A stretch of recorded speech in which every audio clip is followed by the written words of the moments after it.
And we're recording. Cool. All right. Welcome to Marketing Smarketing, a podcast where we talk about marketing strategies. Let me redo that. We're going to listen to you for the next 20 minutes talk about your marketing strategy. Yes.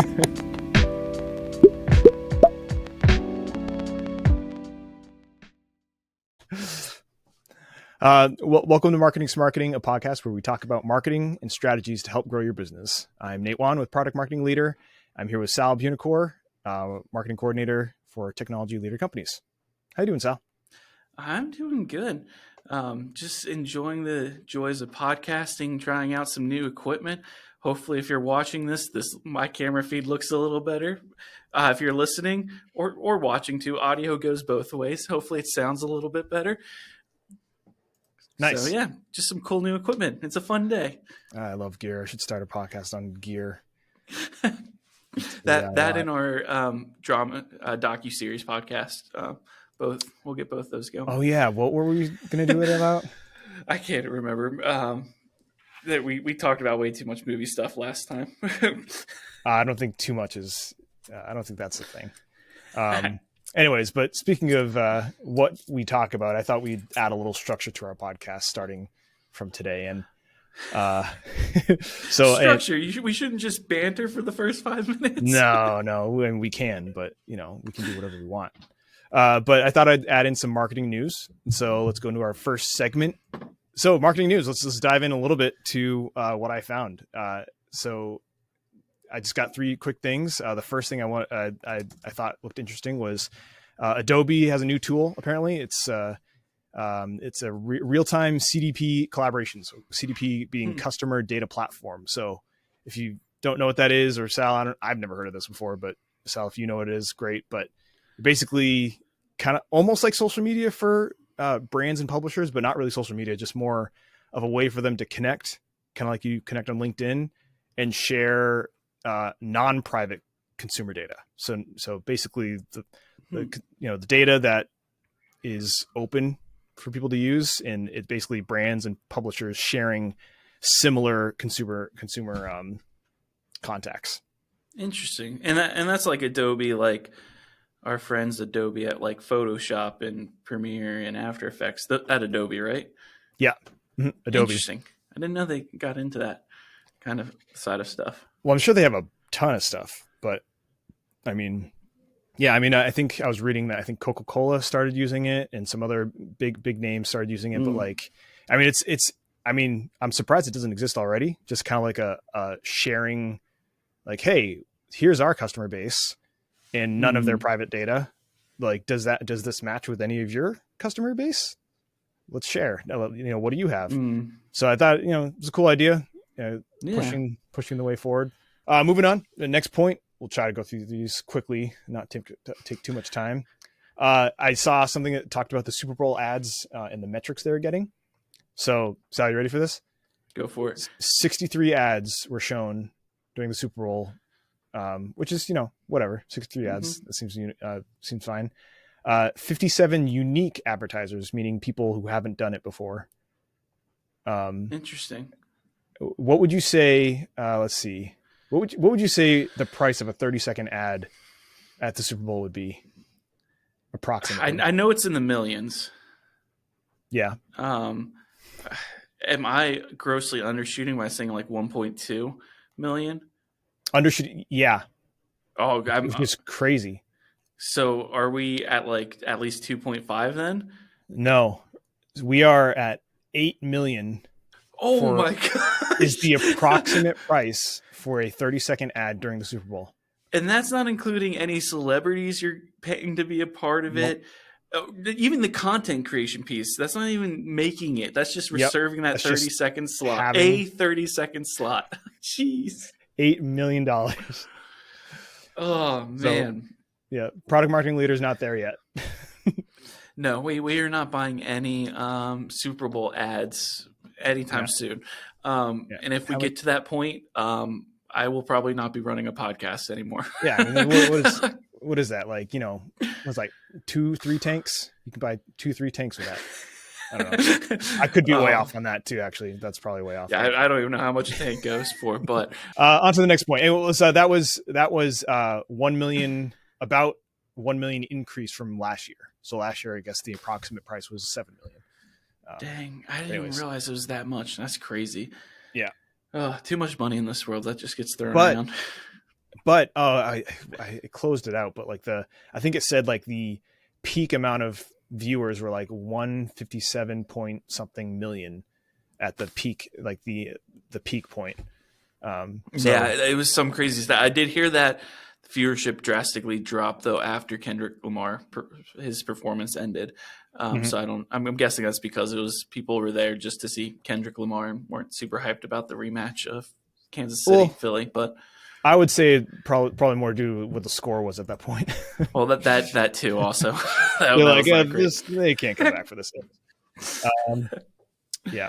Awesome. What else? What's do you have a third one for the marketing news? Last one is we're in the AI category because you can't really talk about marketing without AI these days.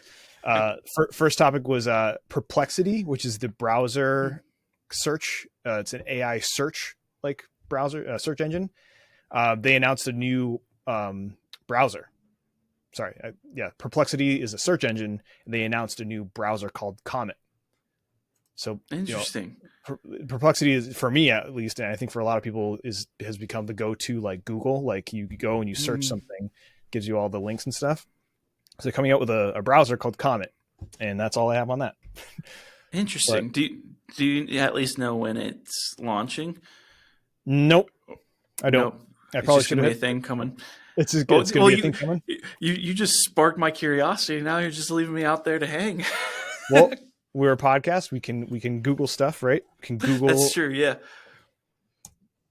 A browser by Perplexity. Yeah. So it says coming soon. That's all it says. I'll be interested to play around with that and like, because like every app and website's got its preferred browser to be on. And I wonder if they're able to do something where they're able to, with AI to emulate what the most appropriate, that's not the word, but the most useful like browser is for whatever website you're on. If that makes sense, where it's emulating, like it would emulate Chrome because this website works best in Chrome and this one works best in Safari and this one works best in Firefox. Well, have you seen anything that's not works best in Chrome in like the last 10 years? Chrome's the standard. Cool. I like that. Let's keep that segment in there. I know. Some marketing news. There was one more point here with AI stuff. It's okay. Yeah. The new trend is apparently Google Ads has a new thing called Performance Max. Is this a new thing actually? It's a new thing. It's basically using Google Ads, but like with their AI, like Gemini, to kind of automate things. Okay. Cool. And basically you give them your assets, you give them like, your budget and like who you want to reach. And then it spreads it through all the Google channels, like YouTube and all that stuff, like using AI. Oh, so more of like a one-stop shop and you don't have to do the custom. Like I need to get into here, and here. It does it for you. And so like that seems to be like a new trend that's happening, or something that's new that's coming out. Anyways. All right. So that's the news. Cool. That's what we had. On to what today's podcast is about. So last episode, we talked about how to build your audience and brand presence as our first stop, our first step to doing things. And I kind of wanted to do a little bit of a continuation. We kind of covered how to do it, where you're finding your LinkedIn contacts based off of who they are. And then you're doing your social listening, which is the gently commenting and reposting and posting with your opinions and stuff like that. So that's how you kind of build your audience and brand presence. But really, brand presence comes down to content. And so that's something that at Product Marketing Leader we're pretty aware of, and that's something that we do. Let's dive into the types. Basically, I think that blogs, videos, and webinars are huge. You kind of see those everywhere. If you go on LinkedIn, you go on the internet at all, you're just going to see blog videos. You see images, which are like tied to blogs and stuff and posts, like LinkedIn carousel posts. Yeah. And you'll see, hey, join our webinar. Like, you're going to see all of that all over the internet. And so like super important to have those. And, we've talked about this before, having it in quantity and quality to get out there. And, everywhere I keep hearing on all the podcasts I listen to and all the news, just basically you want to get yourself out there as much as you can on as many platforms as you can, videos, podcasts, hence why we have podcasts, Mm-hmm. get it out there and, be a presence. But I guess the other one I mentioned is click-through demonstrations, which I've mentioned on this podcast before. It's something that we offer as a deliverable. We use a tool to help build it, and it's called Novatic.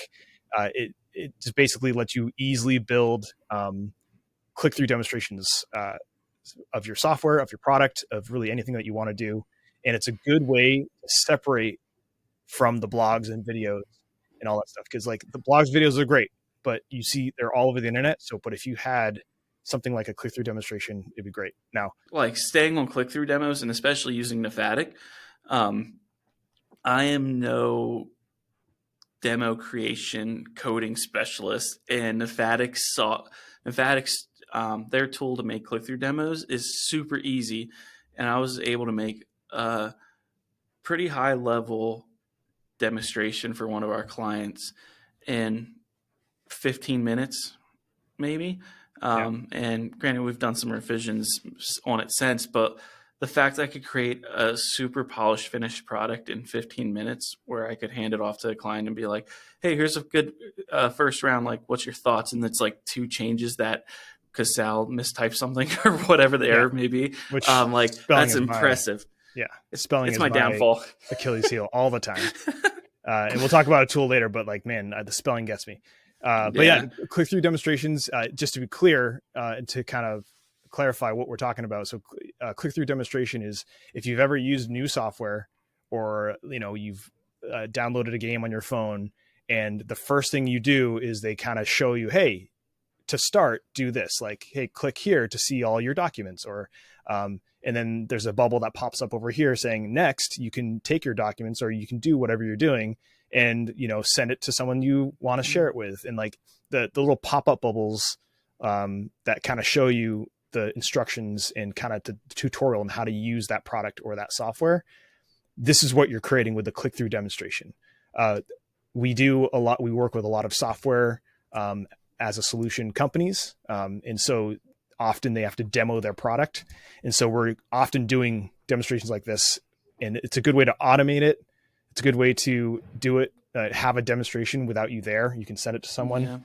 The demo side of that is super valuable.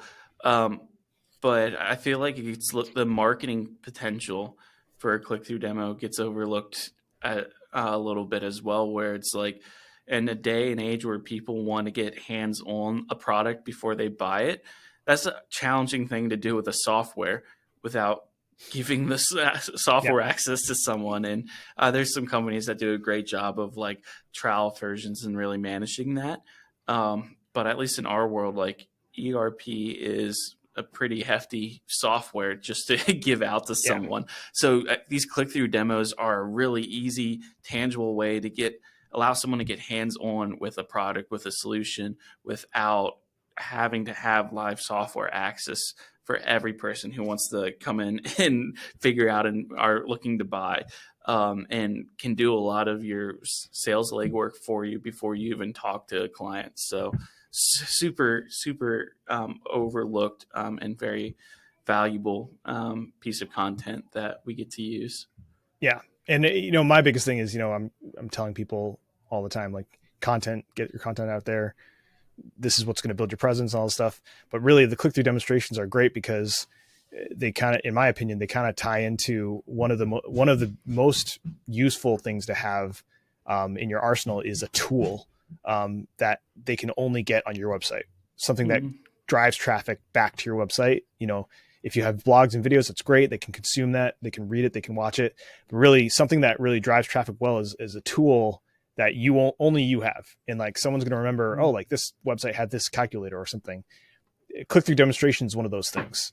It's different from a blog. It's different from a video, and it's interactive, and it's something that you remember, and it kind of sticks out It helps your name stick out from the mesh of all the content out there. Mm-hmm. Absolutely. Yeah. I feel like blogs and webinars are pretty general content types that are generally accepted as good practices to have and stuff. I don't know how much it would probably be more helpful to talk about the tools we use to create those than what they Yeah. are. Like, but And like so, yeah. So webinar that may was, be worth talking a little bit about, unless you have something specific on blogs or videos. no, that was the next segment that I wanted to kind of go into. Just like, hey, Sal and I, great content all the time. Let's share some of the tools that we think are useful. Yeah, yeah. Before we dive in there, I don't have anything specific to talk about webinar. I feel like webinar can be replaced almost with like live video as well, whether that's like a LinkedIn live or a YouTube live. Depends on the goal of what your webinar is. Generally, webinars are used as like almost like a general sales pitch. I agree. Or training. Sometimes I see that used a lot. Webinars being promoted as training. So a lot of those can also take place. A similar purpose item like a webinar can be done as like a live on whatever platform you're using, whether it's LinkedIn or YouTube. So yeah, we've done webinars a handful of times, and yeah, it's been some promotional stuff. It's been a lot of training and just brand awareness as well through that. But Yeah. Also a good tool. But yeah, definitely that's probably the more niche. Click through and the webinars are a little bit more niche pieces of content, depending on what space you're in and what you're looking at doing. But sorry, tools. We can dive into some tools that we're using. Yeah. So tools. See, so for webinars, I feel like, because what you're talking about is like a live video. I feel like, when you get to like, I feel like most webinars I go on to are like that. You go on, Mm-hmm. you're there, they do a pitch, and then it's like, great, see you guys later. And to me, like, I don't feel like that's a webinar. Like, I feel like that is a Yeah. live presentation video that you attend. Webinars, I feel like, go back to like, you do some sort of presentation, then you have a Q&A, you have Mm-hmm. the raise the hands portion, or you have the comment section. I guess the comment section is big on those live videos, but to me, Yeah. that's what a webinar is. And I feel like we could start off with that, is some tools. I didn't have this in my list of tools to use, but I know Hey, that all good. We'll wing it. yeah, I know that you can use Teams, and I know a lot of businesses have Microsoft 365, so you can use Teams for webinars. I think that comes with Yeah. any of the packages that you have. I know Zoom has an option, but it's pretty expensive. And then there's another tool that you've used recently, right? Yeah. So we've used internally, we've used a tool called Easy Webinar. Yeah. And I'm totally fine talking about them and being totally honest, because they don't paying us at all for this. It's done its purpose. It's been useful to get a live video out there and have the ability to do some like polls live mid webinar, be able to see the chat happening and answering questions and seeing those, being able to link people and even do the marketing piece beforehand and even after the fact, and some automation there. So it has done its job. It is just Easy Webinar is just a clunky platform to use. Yeah. And not super intuitive. And even then it's got some features that I feel like are pretty standard in any kind of video call software that it's lacking in desperately. So that we've used it because it's been super internal. I'm not sure with Zoom and Teams. It may be the case for Zoom's. Like, I know they have a webinar package that you can get. Yeah. But why we chose Easy Webinar was because of the fact that we wanted to keep the guest list quieter, more private, and didn't want everyone to see everyone else who was on, just because of just competition within our market, and Yeah. not wanting to be like, oh, so you work with this person and also this person. Oh, how does that competition work? So just some of the uniquenesses of our channel and market we're in, but that allowed us to keep the invite list private, and even live on the call. I could see who was on the call, but It wasn't a general like, oh, I see all the little bubbles with everyone's heads and Yeah. such. So Yeah. No, and yeah, that's useful for webinars too. exactly. So good platform.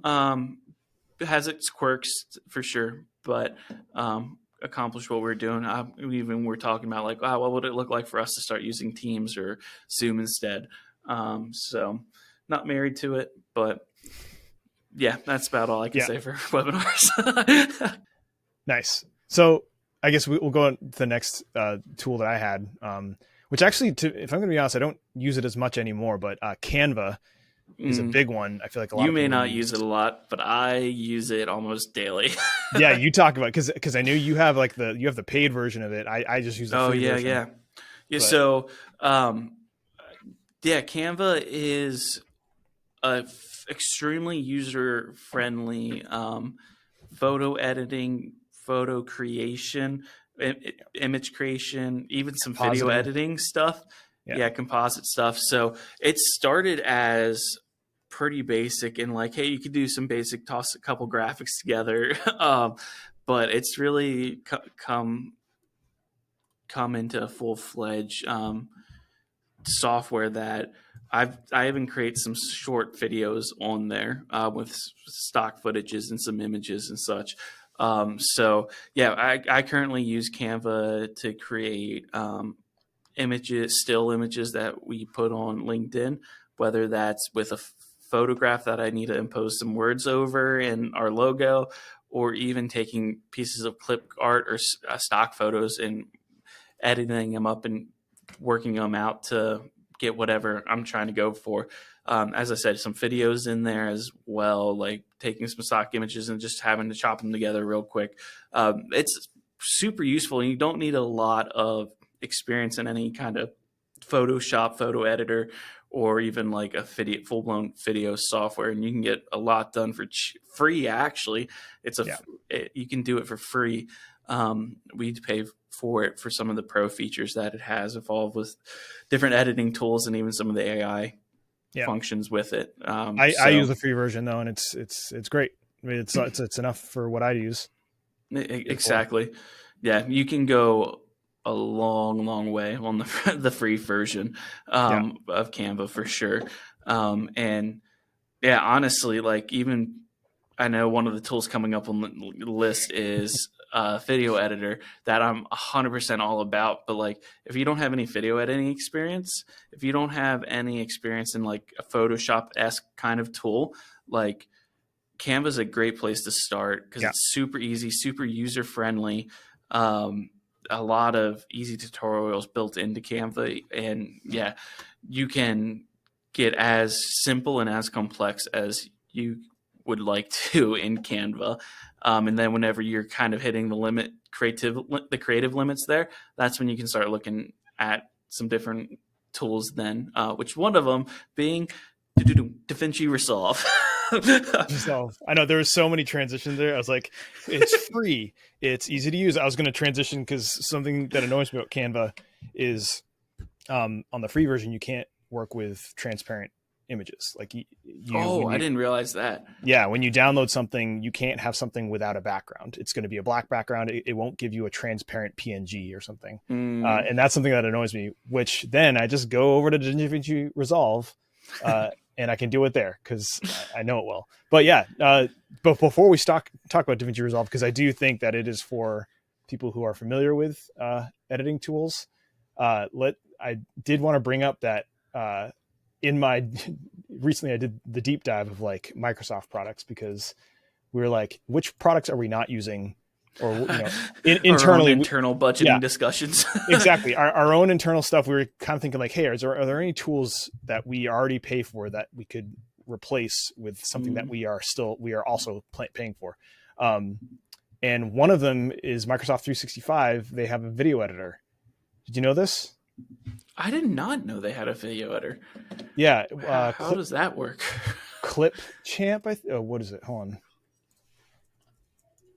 Clipchamp. And get ready for this. They have an effect. They have an audio wave effect. That's literally click and drag. That's actually really nice. Yeah. And so And so there's some more background on this. So we use so our company, we also other people in our company also use what is it, Camtasia to do screen recordings and video and make videos. And Camtasia has a video editor. It's the same. It's the kind of a user friendly UI. One of those video editors where it's a lot of click and drag stuff and a lot of easy effects like that. Maybe less control. And so that has stuff like this. Clipchamp is just like that. It's kind of user friendly UI. And I saw there were some effects in there. And one of the effects I saw was that effect. And this is something that Sal and I were working on, where personally I was trying to find a solution for this for a very long time, of how to get just a simple audio waveform to show over audio. And there were some other solutions that were weird. Sal found one that taught me how to use the MIDI function in DaVinci Resolve. And then come to find out, we have Clipchamp. We're already paying for it. And it's a click and drag. Do it, click and drag over. So I might utilize that at some point, but that would make it so much easier. Cause I realized, if you don't know what we're talking about, hop to our YouTube channel and pull up a previous podcast episode. Cause typically we take a clip from one of our coaching calls with our practice director, John Hicks, and take a segment of that. And instead of sharing his Zoom call recording, we've just imposed like the waveform going through during that 2-minute clip. Yeah. Just because of running behind production schedule for this past episode, if you watch it, like the audio file, it's in time, but like the first 30 seconds of it, it didn't get the waveform in it. And I was like, what the heck? So it even doing the self animation of it with that MIDI example has its own challenges. So to just have a plugin tool to be like, boom, drop. Yeah, here we go. It looked pretty easy. I mean, we just export it and use it here. I like it. But yeah, anyways, on to DaVinci Resolve, because I could have a whole podcast, not just an episode. I could have a whole podcast about this because I love DaVinci Resolve. I will say it is for, there is a learning curve with DaVinci Resolve. If you're not familiar with video editors, there is a learning curve, but I think it's a great product. I love Blackmagic in general as a company. They're the ones who made it. Not the witchcraft.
That is Nate's passion. I am a late adopter of DaVinci Resolve, and that's what Nate and I use to edit this the video portion of this podcast on.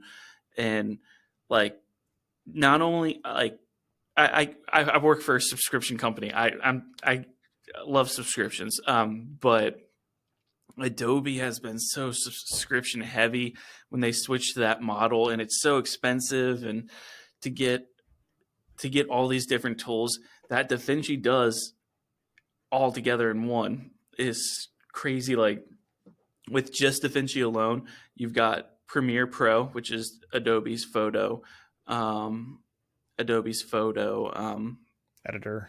Thank you. Yeah. Premiere Pro is the video editor.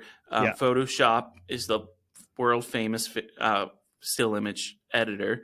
That is not included. So you got Premiere Pro, which is the video editor, After Effects, and Illustrator, a little bit of Illustrator, worked into it to create the animations and create some images.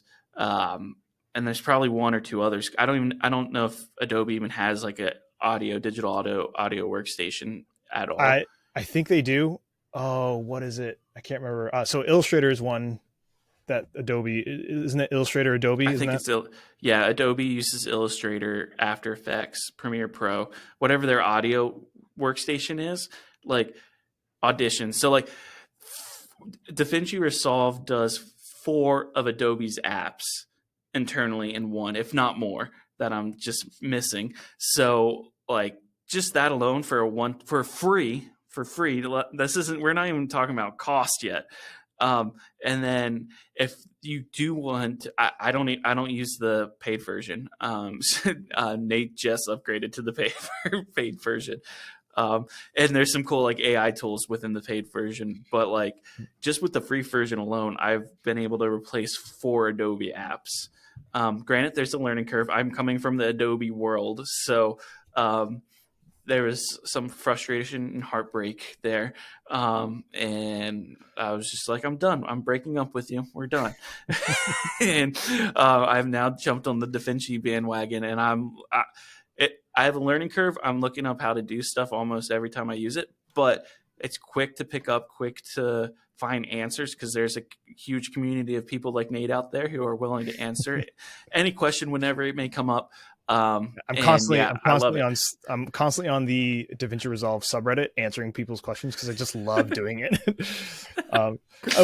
Which is terrible because like usually I'm like on my phone upstairs away from my desk and like scrolling through. I'm like, I can answer if I could just go to my desk and answer this, but yeah, I just love doing it. Anyways, what a claim for fame for DaVinci Resolve. I think they were used on a lot of the like Marvel movies recently. So at Marvel, some of the Marvel and Star Wars, so like Disney's using them, even some for a lot of their editing stuff. Ant-Man. These are going too fast. Just the Desperate Hour, Shang-Chi, The Legend of the Ten Rings, Everywhere, Everything at Once, All at Once, Cozy. There's just so it's a professional grade video and audio workstation, and it's free. Yeah. And they've always been commercial grade on their products and stuff like that. And so DaVinci Resolve, just like you have that back, this company who's been part of it professionally for so long. You have that backing, and like I love the product a lot. sponsor us, Black Magic. Oh man, awesome! What other helpful tools do we have here? So there's that one, which to go back to the Canva stuff, DaVinci Resolve, I've gotten good enough at the Fusion that I can just do whatever I want in Fusion that I could do in Canva. So I've kind of moved from Canva to DaVinci Resolve, even for just image creation, stuff like that. Gotcha.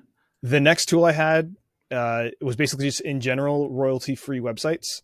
There's a lot of free ones out there, and a couple of the ones I use is Pexels, Pexels, and then Pixabay. Now, with this stuff, there's a general. So these are websites where people are loading stuff. It's royalty free and it's free to use. But there's a general license that you have is basically just says, hey, use this stuff, attribute the artist. Why don't you? Is basically what they say. So it's nice to use those. Those are 2 places I like to use. So. No, that's great. And I know just because of the amount of stuff we're doing, and even with some client work, we actually pay for some royalty free you're right content libraries. So like we should probably yeah. So we do pay for some content, stock content, whether it's images, videos, music's in there. There's some templates even. So there's a lot of good options out there. We use Envanto right now.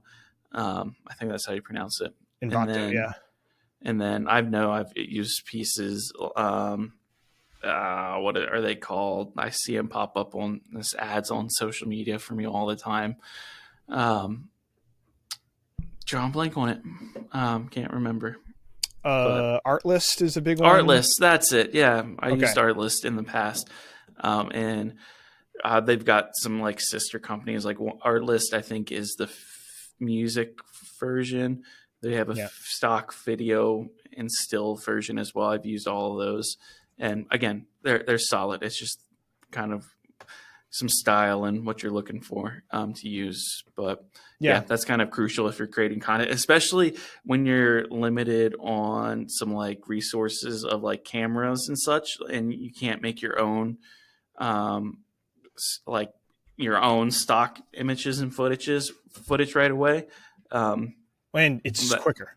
You know, like we're talking exactly. about have a lot of content, have it everywhere. You know, having stuff like this, you can just click and drag, search what you want. It's that's what you get. I mean, what you do, I will say you get what you pay for. I think we pay for Envato. I think it is a cheaper option versus the other ones. And I will say, I feel like the content they have kind of shows that. Like, it does take me a little bit longer to search for what I'm looking for, where I think there's some of the other ones that are a little more expensive. They might have something that's a little more quality, a little more like less like cringy stuff. You know, I do a lot of stock video stuff for my videos. And so finding the right clip could be easier with a different package, but that was my list. Yeah. Yeah. I don't know if I have anything drastic. If you want, again, shameless plug, like I wrote a blog on this a couple months ago. That's on our Product Marketing Leader website. But Canva was on my list. I didn't realize DaVinci was on the list, but I didn't realize DaVinci does some like photo editing stuff even at that point whenever I was in my DaVinci journey. It's So like not, photo. it's not really a photo editor. I use the video compositor to make images, and Gotcha. I'm just faster at it than Canva. So Okay, show off. But so Photopea was the option I did. It's like a free online based Photoshop yeah, alternative that is free that I use every now and again. Like if I just need to strip a background off really quick or be able to chop something up nicer that I can't internally on my own computer.